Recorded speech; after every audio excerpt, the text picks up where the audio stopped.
Writer, editor, lecturer, and author Roland Kelts is a Tokyo-based scholar and authority on Japanese and Western cultures. His first book, Japanamerica, is the ultimate guide to Japan's pop culture juggernaut, required reading for many Hollywood producers, executives, global artists, and academics worldwide. He's also the primary Japan source for The New Yorker, The Guardian, The New York Times, CNN, and BBC, among others. He's a columnist for the Japan Times and a professor at Japan's prestigious Waseda University. He has given speeches on Japan for think tanks, embassies, universities, pop culture conventions, private events in the US, Europe, and Asia. And today he speaks with us here at Asia Society for our Around Asia in 80 Days series to discuss, among other things, anime and its significant cultural impact on not just Japan, but the rest of the world. Roland, thank you for joining us today. Hi, Joe. Good to see you. Yeah.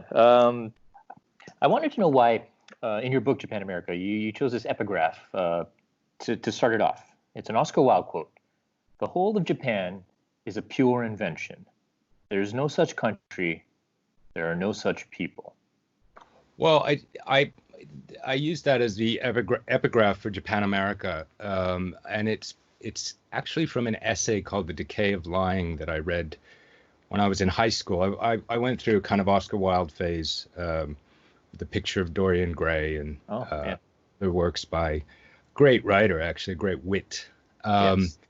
And then I stumbled upon that quote when I was a teenager, and I remember thinking, hang on, my mom's Japanese, and I'd gone to school in Japan, and I'd gone to Japan several times, so I knew there were Japanese people, millions of them, and there was such a country. So I don't think I was actually offended when I was a kid, but I did wonder what he was talking about. And when I went back to that essay when I was working on Japanamerica, I realized that he was talking about very specifically the aesthetic perfection of Japanese artists. Mm-hmm. And it's a kind of Socratic dialogue, the original essay. And so what he was citing was the fact that if you look at art and culture created by Japanese artists, and of course this was in the 19th century, so it's woodblock prints, scroll paintings, so on, their level of exquisite expression cannot actually be matched by real life. And so he describes a painter actually coming to Japan and discovering that the people didn't look like the people in the woodblock prints, and he couldn't find those scenes. And it struck me when I went back to the essay and I was working on Japanamerica that there was a similar relationship to non-Japanese and manga and anime, in the sense that I kept meeting students at the University of Tokyo and other universities in Japan where I was teaching, who expected Japan to be like an anime or a manga. Mm. They expected Tokyo to, everyone in Japan loves anime and manga, and it's everywhere. And that isn't quite the case. And the sort of paradox I landed upon was that contemporary Japan, anyway, is actually quite a conservative, fairly rigid culture, especially the working culture.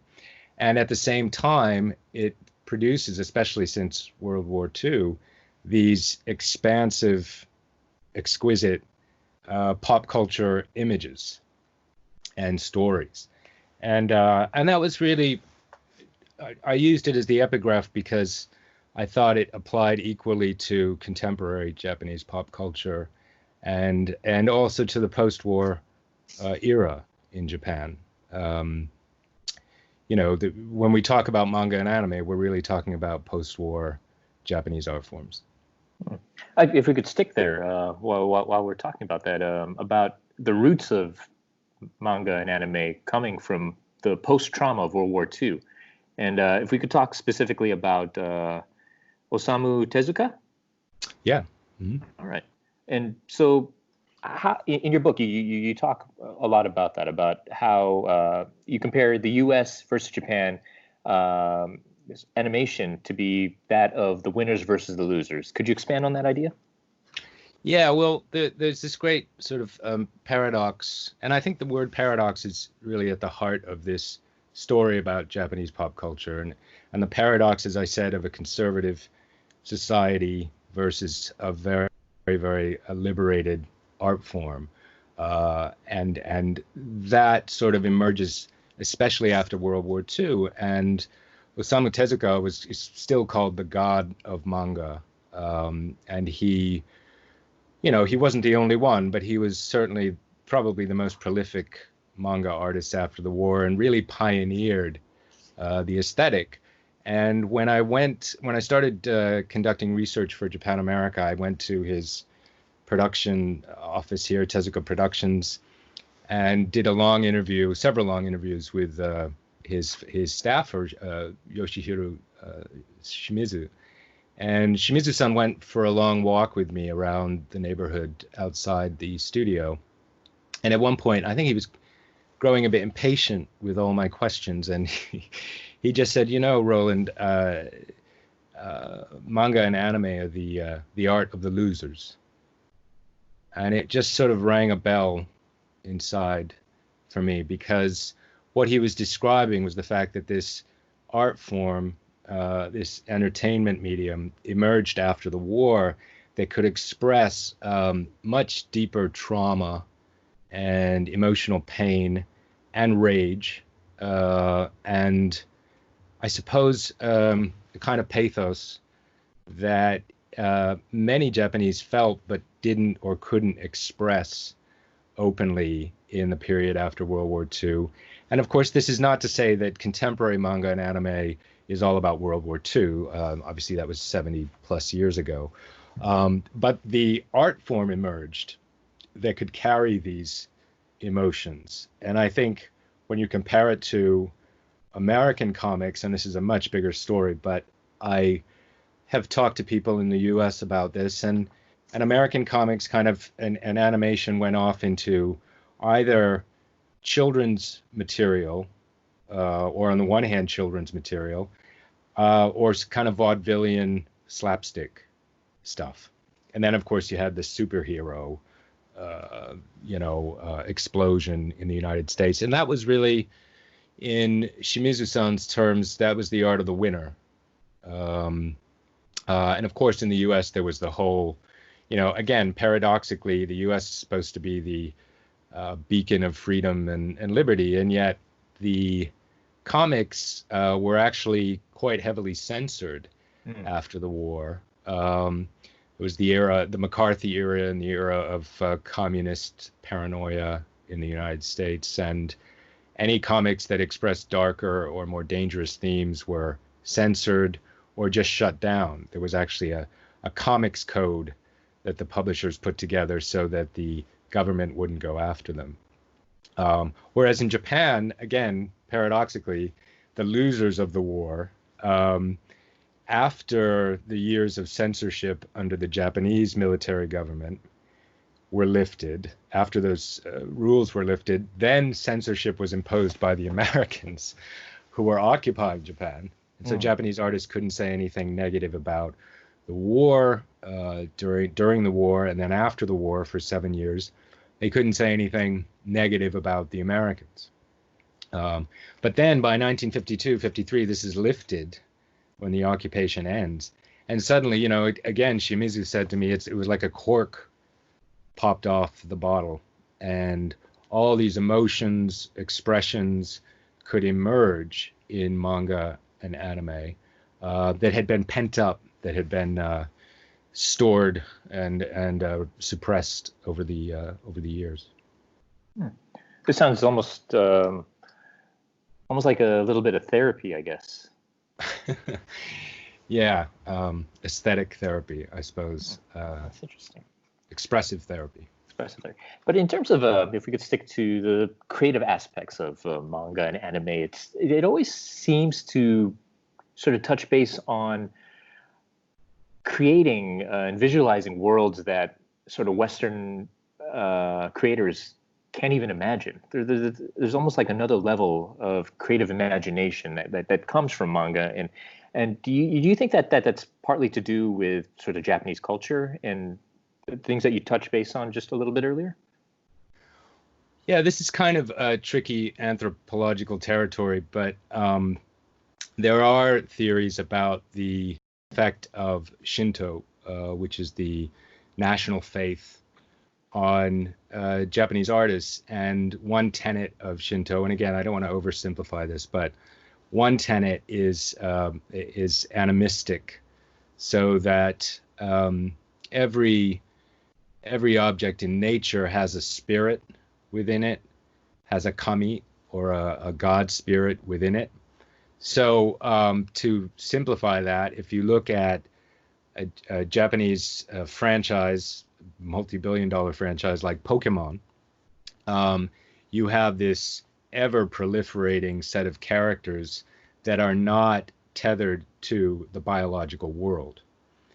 In other words, these objects, these pocket monsters, can have spirits and can be part of the story that can be ever expanding, ever growing.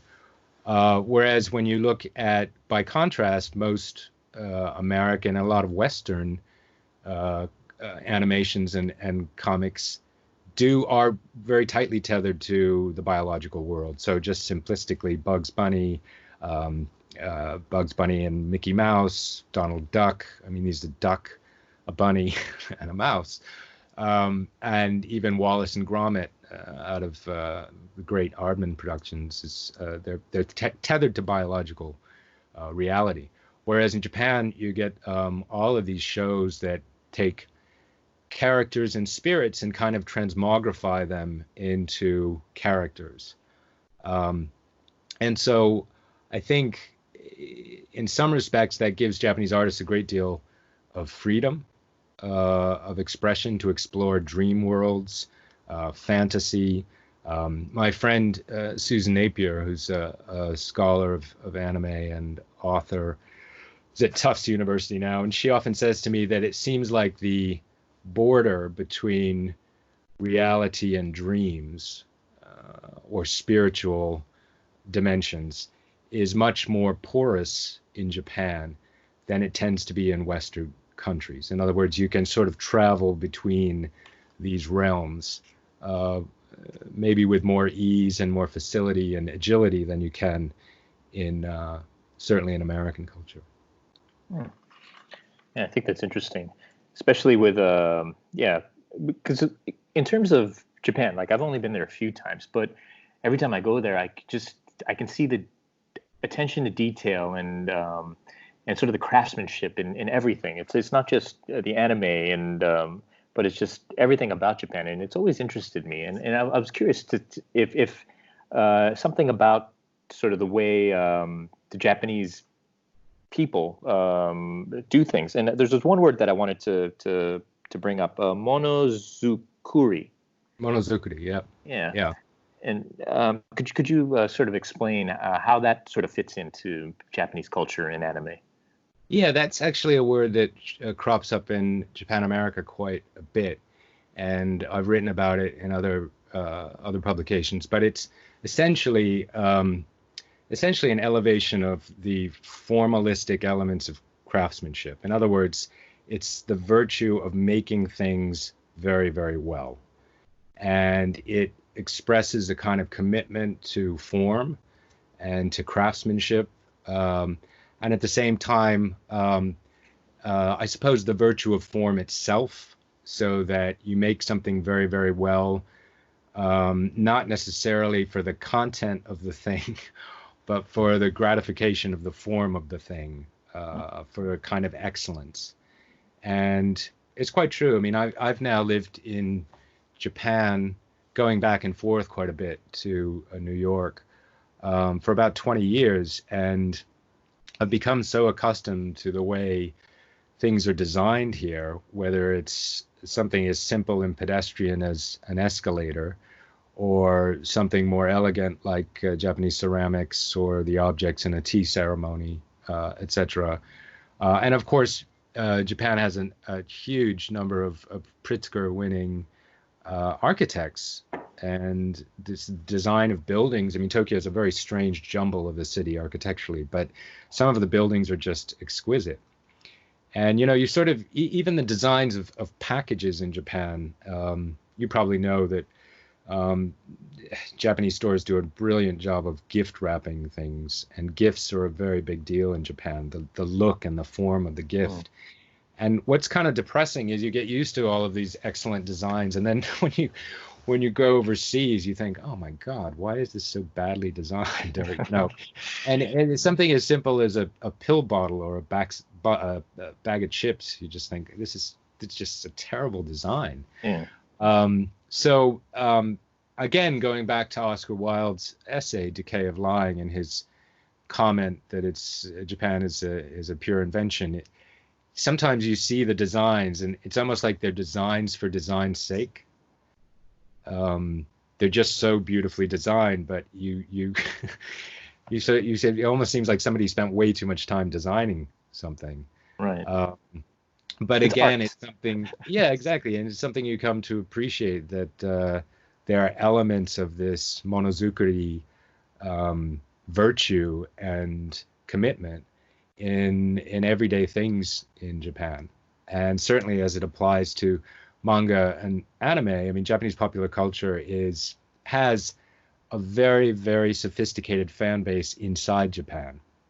So when I go out to something like Comiket, which is the comics market, which is all fan-made artwork, and fans sell them to other fans. So these are artists who don't necessarily have any professional contracts with publishers or producers, and the quality is just extraordinary.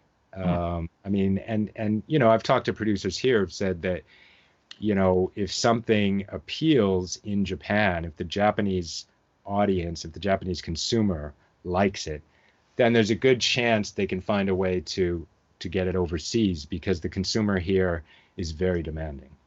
Yeah, I can see that. And you were talking about this fan-made participation, I guess. And there, if something like that was to happen in the West, you would have Disney's lawyers knocking on your door and Right. saying, "Hey, cease and desist." But it seems that there's innovation happening, and there's a lot of fan sort of input into where certain IP goes.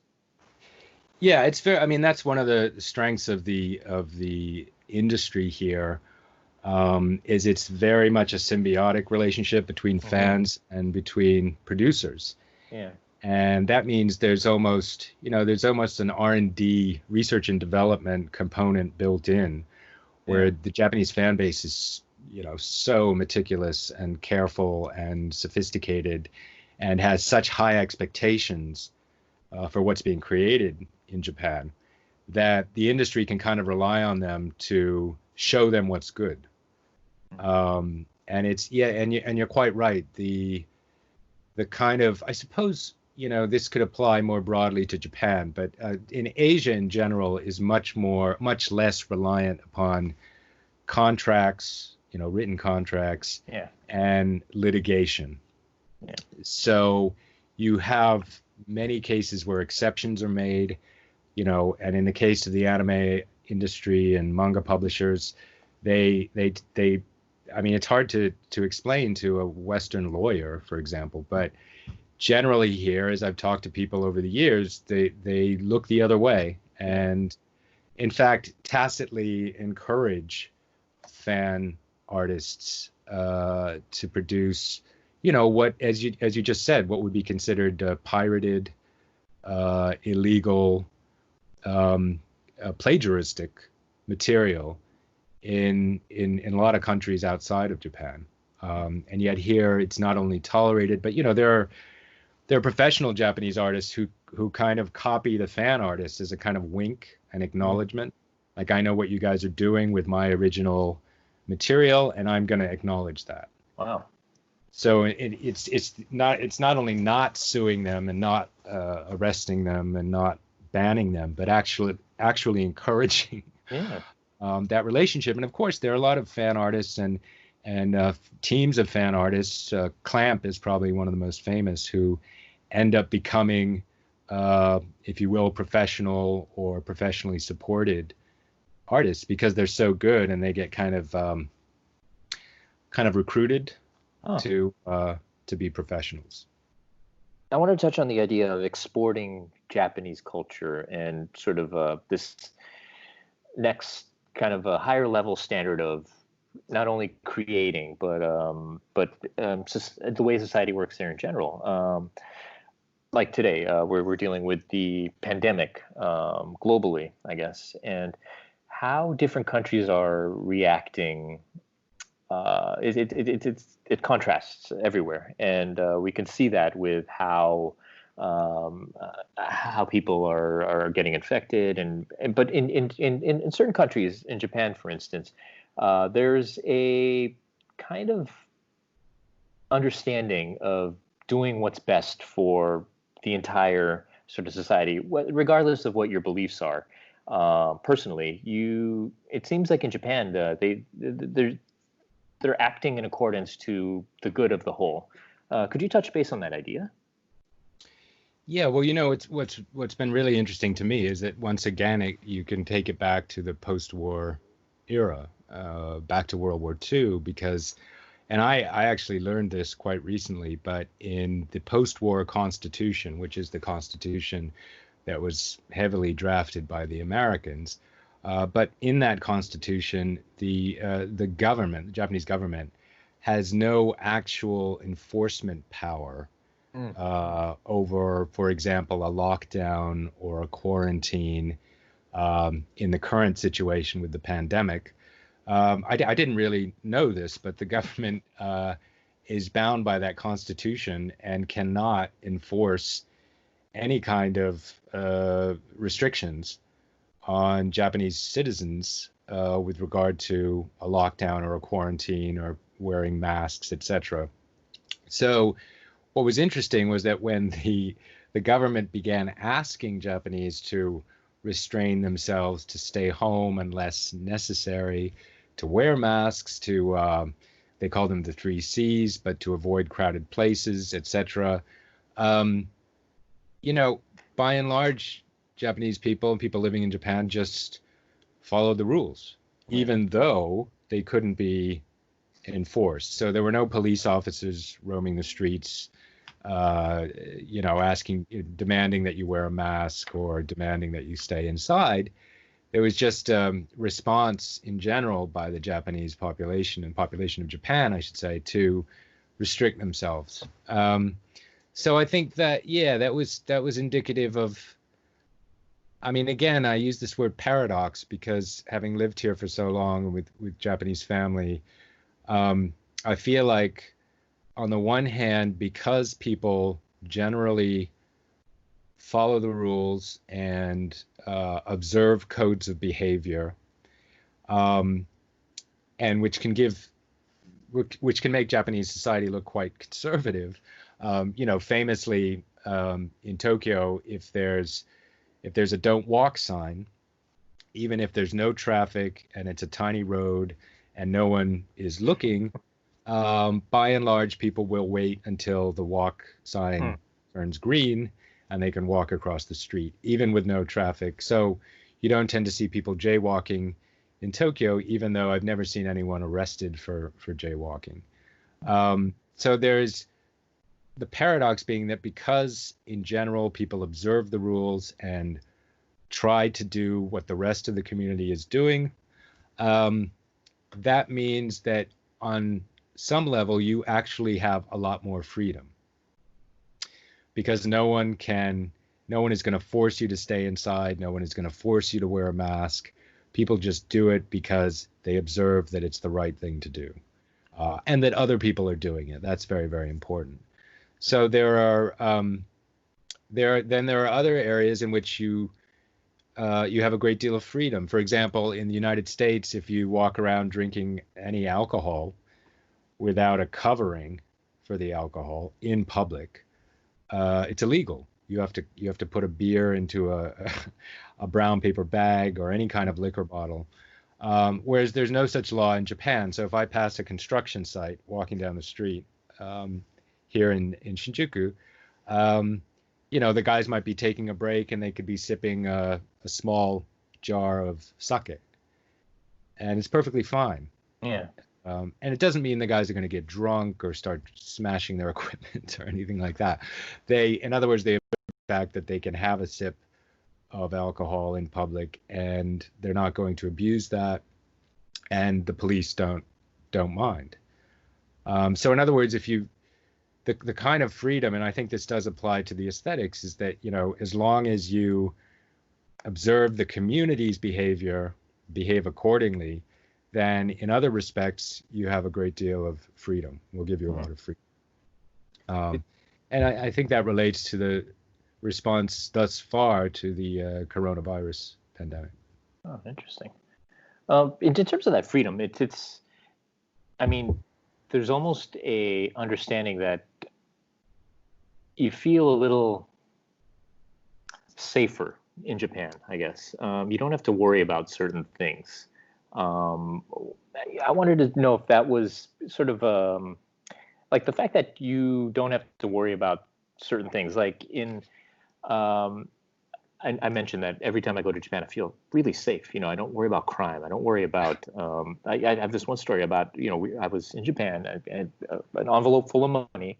That was my currency, and I was at a resort and I dropped it. I thought I lost it. I went to the concierge, and somebody, there was a significant amount of money in there. Somebody had returned it, and I was blown away. And I just think, like, if I was anywhere else, that money would have just been gone. And I'm just thinking about, like, the fact that if you're in Japan, you don't have to worry about certain things. Does that help in terms of, if we could go back to anime and manga, does that help sort of in the creative territory to think and to create certain things? I think absolutely. I mean, I can speak to it as a writer, because in my own personal life, in my writing life, I can work in the most populous city in the world, Tokyo, and go through my day. I can go out to the shop and to a cafe and to a restaurant just about any hour of the day, because they're open. So I mean, most restaurants in Tokyo are open at really long hours. And I can actually do all of those things and go to the post office and go do my errands. And I can keep in my mind the paragraph that I'm working on. And I don't really have to think about anything else, because there's not liable to be a gunshot around the corner. There's not liable to be a pickpocket, pursuing me. And most of the people around me will have a great respect for my privacy, my sense of private space.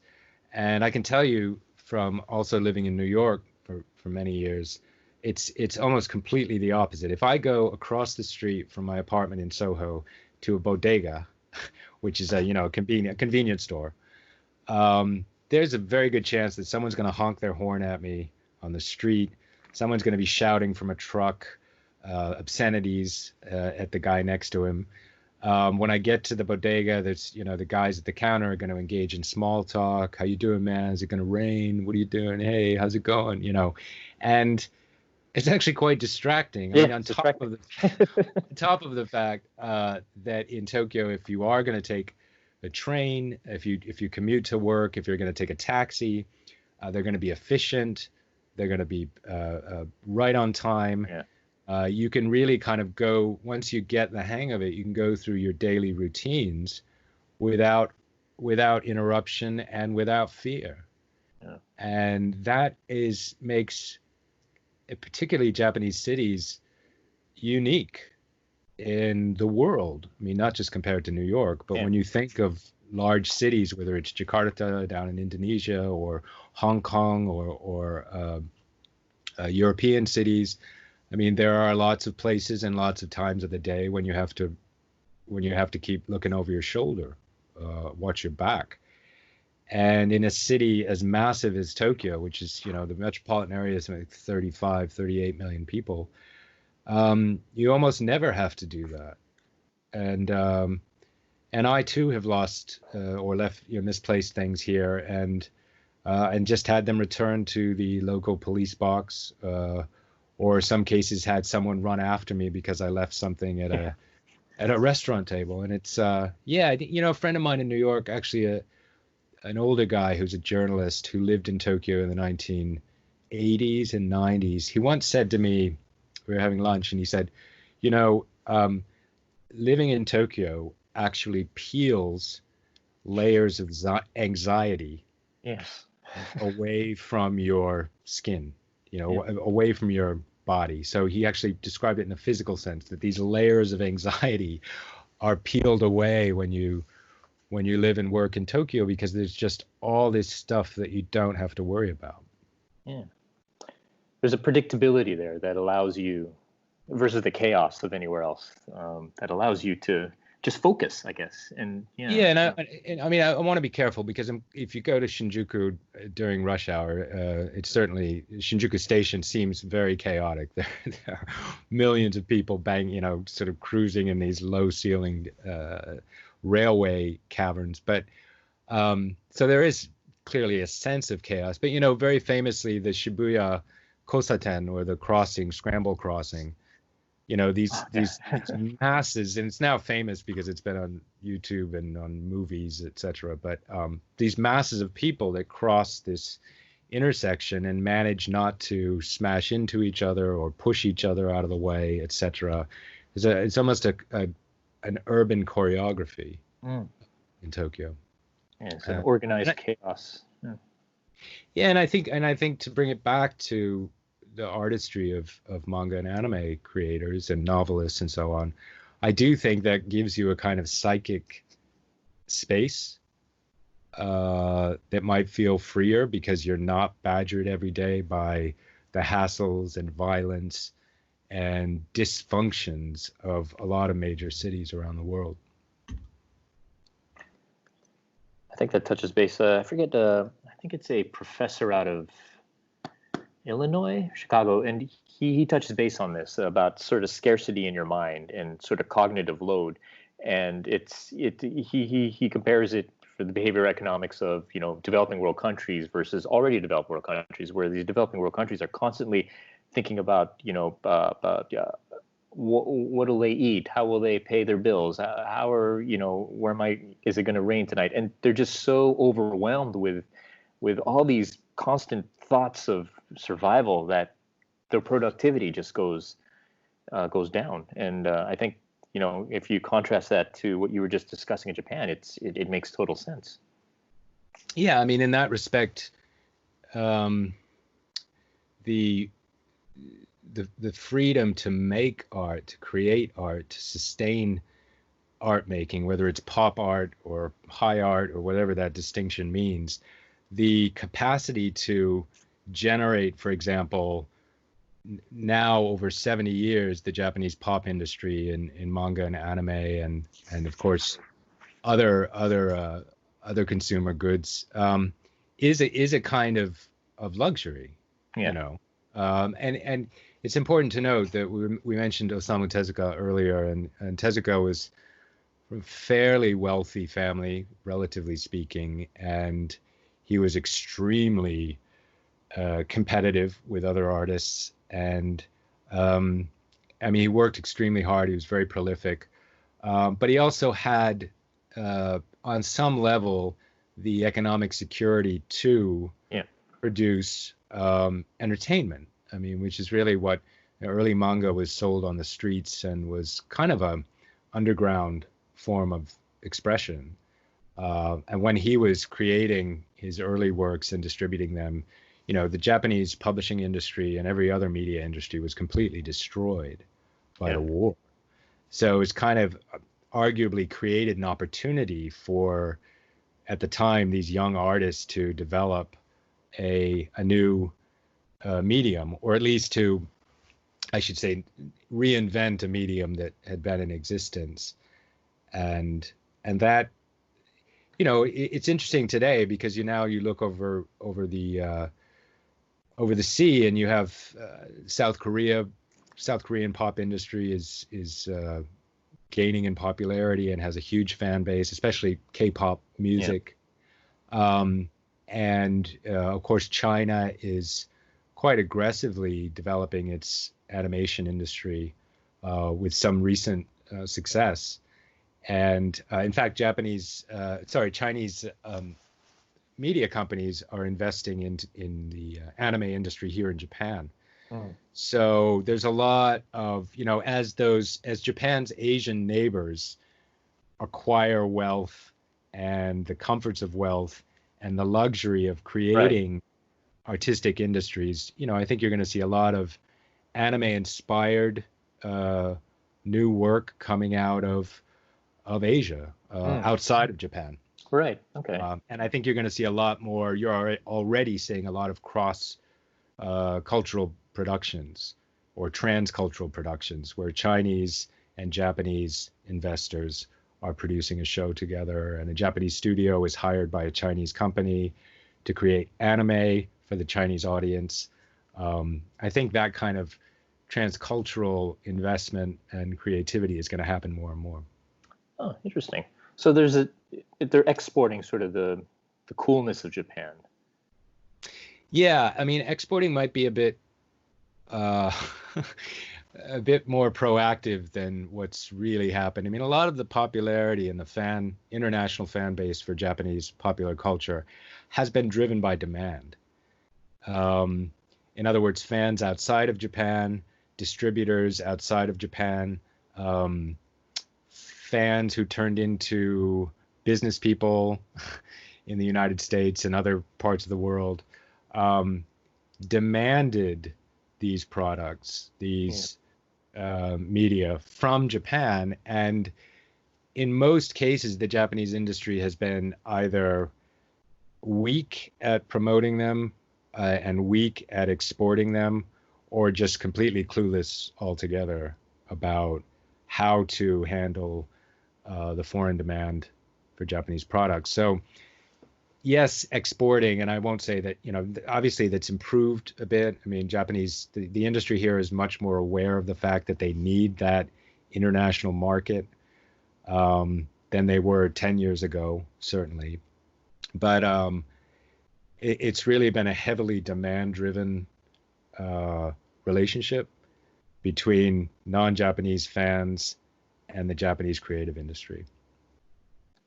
Interesting. Historically, a lot of anime and manga has sort of grown exponentially, as you were just touching base on, in Japan before this demand from other sort of Western countries starts knocking on the door. What are you seeing now that's exploding in Japan that you think has some potential to grow in demand in the next year or two in Western countries? What's really popular there right now that you think is has potential to appeal to other audiences? Yeah, that's a good question. I mean, as I said before, I mean, I think at least when you talk about the manga and anime industries, this cross-pollination is going to increase, both financially with international money coming in, and not just from Asia, but also, of course, the big streaming sites in around the world. Netflix is putting a lot of its muscle behind developing original anime. You have now, HBO Max is featuring Crunchyroll, which is an anime site, as one of its channels. So I think that kind of cross-pollination is going to happen more and more. There are numbers, I should say, of non-Japanese younger people who want to live and work in Japan in the industry. Mm-hmm. And so there's a greater effort to try to, obviously COVID-19 has put a pause on all of that, but there were more and more younger non-Japanese coming to Japan who speak fluent Japanese now and want to work in the industry, want to contribute creatively. I think that is going to happen more and more. I don't see any of that stopping. But more broadly speaking, I mean, I think there's an extraordinary opportunity for Japan to be a world leader in artificial intelligence, AI, and to be a world leader in the creative development of VR, virtual reality. One of the things I wrote in Japanamerica was that, in many respects, when you walk through Tokyo, especially when you walk at night with all the neons of Shinjuku and this sort of incredible empire of signs, as Roland Barthes called it, there's signs and images seemingly everywhere, and sometimes walking through certain districts of Tokyo at night actually feels like you're in a VR headset. Right. Yeah. It feels like virtual reality. And I think on the creative side, I think it's entirely plausible that Japanese artists and Japanese storytellers and Japanese visual creatives will really help expand the VR frontier in the near future. I think that's definitely in the cards. There have been, a lot of the online YouTube stuff, from YouTubers to Instagrammers, etc. I mean, from what I see, there's a lot of activity in Japan, but really the Chinese are just taking the lead in all of that. I mean, Chinese Instagrammers and Chinese YouTubers, Chinese on Weibo and all these sites, they're just rocketing ahead of everyone else. Yeah. So I think in many respects, young Japanese, consciously or not, take their cues from what young Chinese are doing. But that raises a geopolitical issue, which is sort of common knowledge by now. But especially with what's happening with Western Europe, and now especially in the United States, where you seem to be seeing these political systems and societies struggling. Let's put it that way. Great Britain with the Brexit issue and how it's handled COVID-19 and racial turmoil in the West in particular.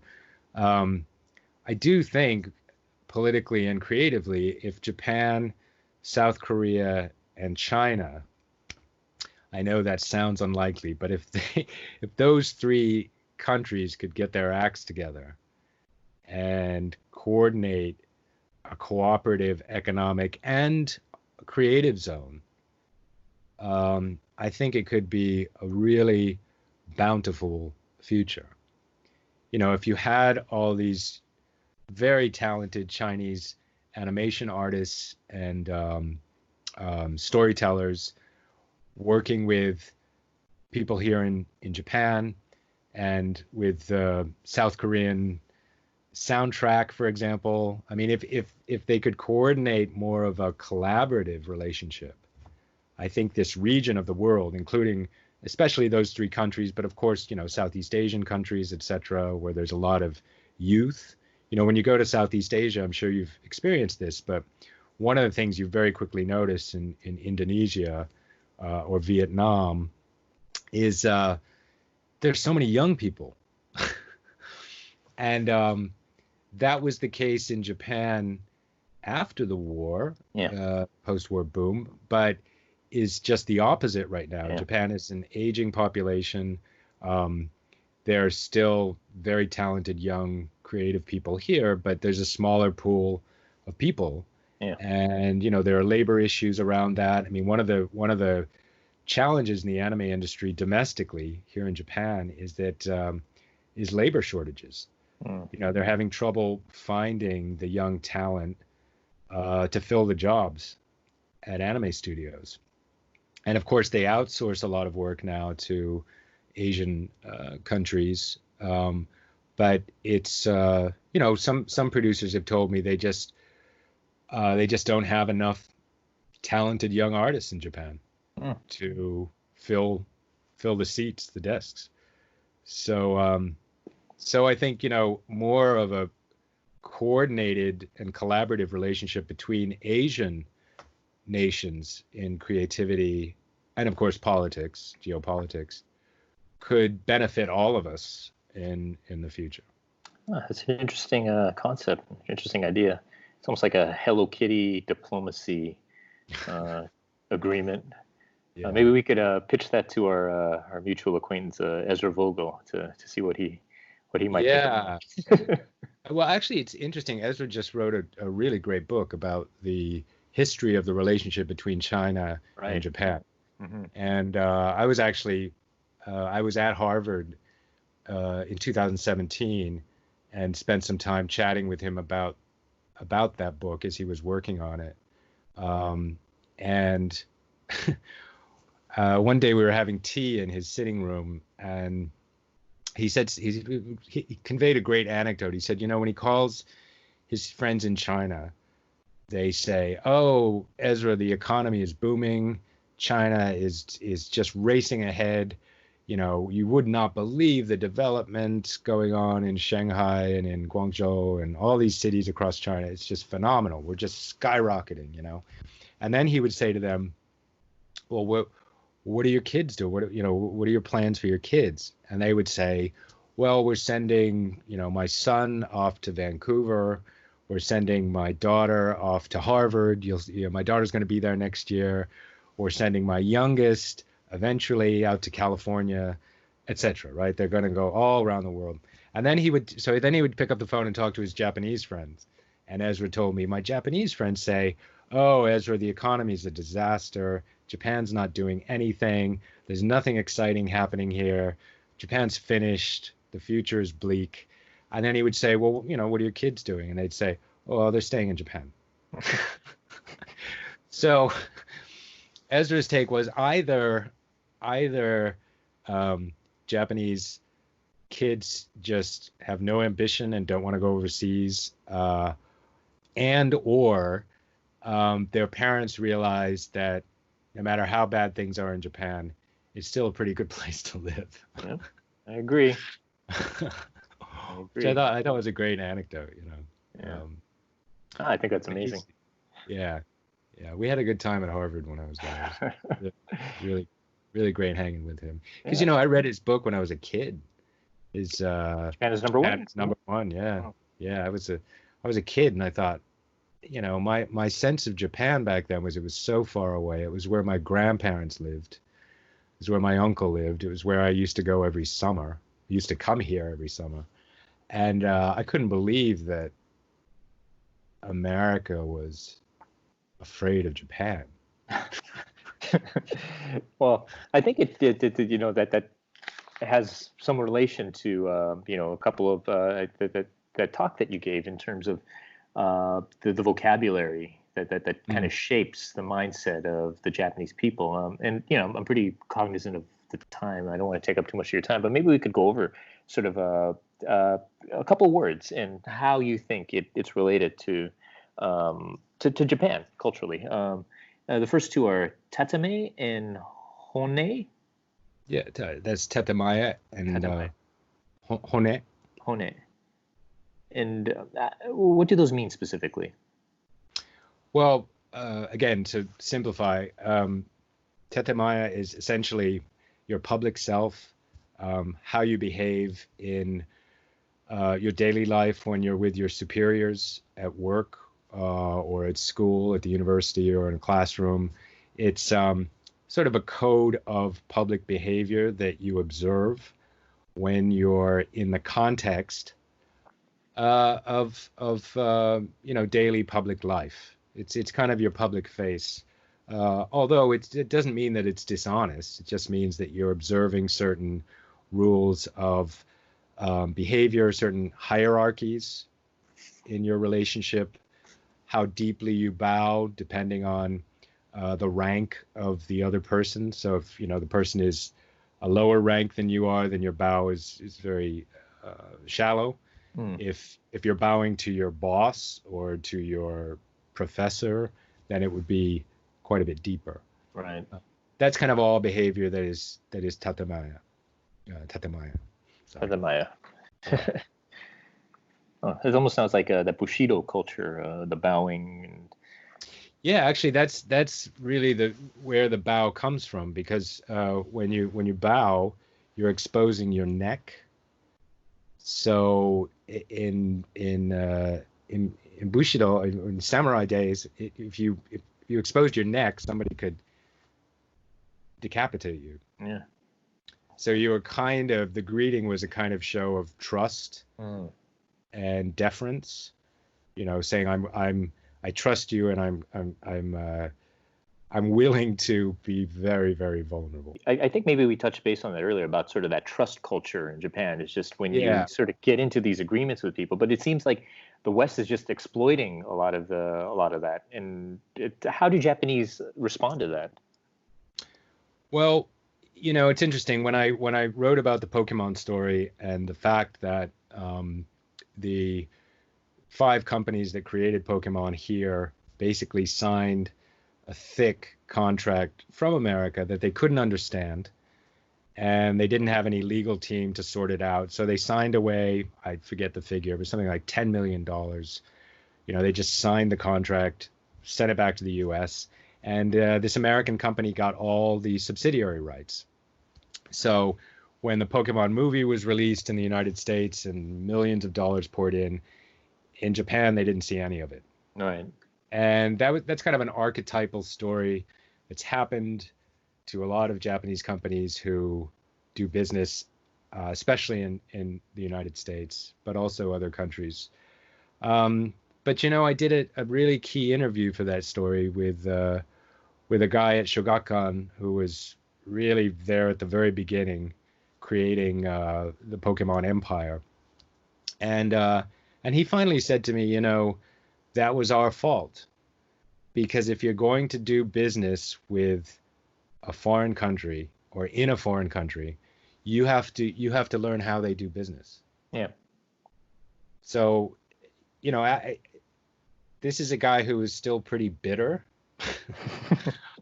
and he's an opinionated guy. He's a good friend of mine now, but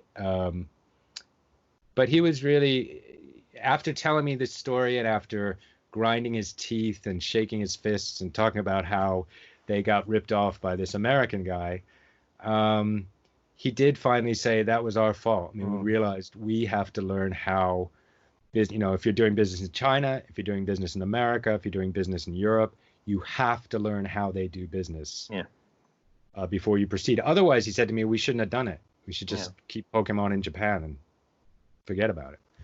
So that was an interesting lesson for me when I was writing the book, and I kept hearing that. It was interesting. I mean, a lot of really the majority of Japanese artists and producers I spoke to, and writers and creative people, were actually more likely to be flattered and proud of the fact that non-Japanese creative people were stealing their ideas. In other words, I mean, even there's a huge controversy, that's never-ending controversy about the Lion King, Disney's Lion King. Yeah. And how so many scenes, I mean, scene for scene, were plagiarized from Osamu Tezuka's original Jungle Story, or I think it was Kimba the White Lion in the U.S., outside of Japan. Yeah. And it's an ongoing saga, and it comes up when I've given hundreds of talks at anime conventions and universities, and if I show anything from Tezuka's Jungle Story or Kimba, then the hands go up. What about Disney? What about Disney ripped him off, blah, blah, blah. But when I actually interviewed Tezuka's people who lived through that, because Tezuka died in 1989, so he didn't see any Lion King stuff happen. But 201, they said to me, if Tezuka was alive when this happened, he would have been so proud, because he lionized Walt Disney when he was a young artist, when he was starting out. And there's actually a photo, I don't know if it's still there, but in the foyer of Tezuka's old home, of him standing on the tarmac at the New York World's Fair, 1964, I believe it was, shaking hands with Walt Disney. Walt Disney, yeah. And Walt Disney was a really tall guy, so it's a huge height gap. But in other words, Tezuka himself would have been proud of the fact that Disney copied his work, because he was copying Disney's work when he was a young artist. The beginning, yeah. He actually drew an illustrated book called Walt Disney's Bambi by Osamu Tezuka. Right. So the attitude's really it really is different in Japan. And the sense, I think there's a deep awareness now in the industry that when you're doing business in the United States or other countries, it's really good to get a partner in those countries and work with them on the deals. Actually, I just wrote about this because the American who worked for Studio Ghibli back in the late 90s into the 2000s, a guy named Steve Alpert, he was really instrumental in securing the distribution deal for the Studio Ghibli with the Disney. And, it was a really smart move by Ghibli because Steve was the first American they hired. Sorry, the first non-Japanese they hired. And they hired him because they felt, we should have an American partner, an American staff to do this deal with an American company. And I think a lot of studios now get that here. Yeah. I just had one last question. The multi-billion-dollar phenomenon that is Hello Kitty. What is her appeal? Why is she so popular? Well, you'd have to. I could get paid a lot of money if I knew exactly why she's so popular. I mean, Sanrio, the company that produced her, and many, many other companies have tried to produce similarly successful characters, and it's obviously not that easy. No. But I think some of it, I think aesthetically, I mean, as you know, it's famously 16 lines and no mouth. Some say 17 lines and no mouth. The actual illustration, it is the epitome of what artist Takashi Murakami called super flat. There's absolutely no attempt for a three-dimensional image, or even the perception of three-dimensionality. Right. So I think it becomes iconic partly because it is super flat. It is super simple. I mean, one comparison in American comics would be Snoopy, right? Right. I don't know how many lines Charles Schulz used for Snoopy, but it's a very simple, super flat drawing. And Snoopy has become also an incredibly iconic figure around the world.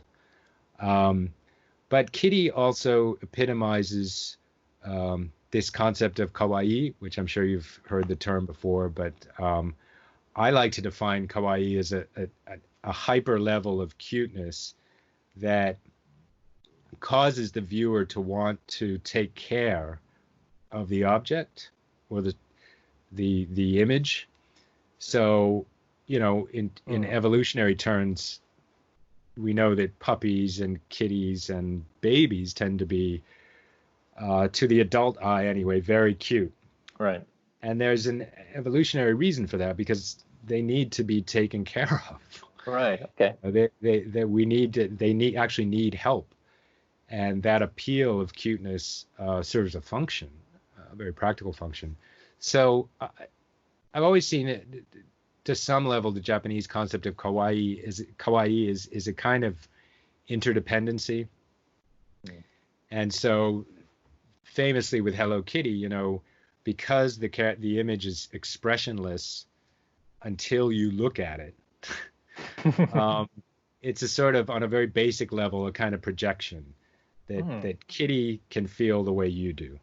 Oh, so if you come home and you lost your job or you had a car accident and what have you, and you're really down, then Kitty is sitting on the sofa and can feel sorry for you or can commiserate with you.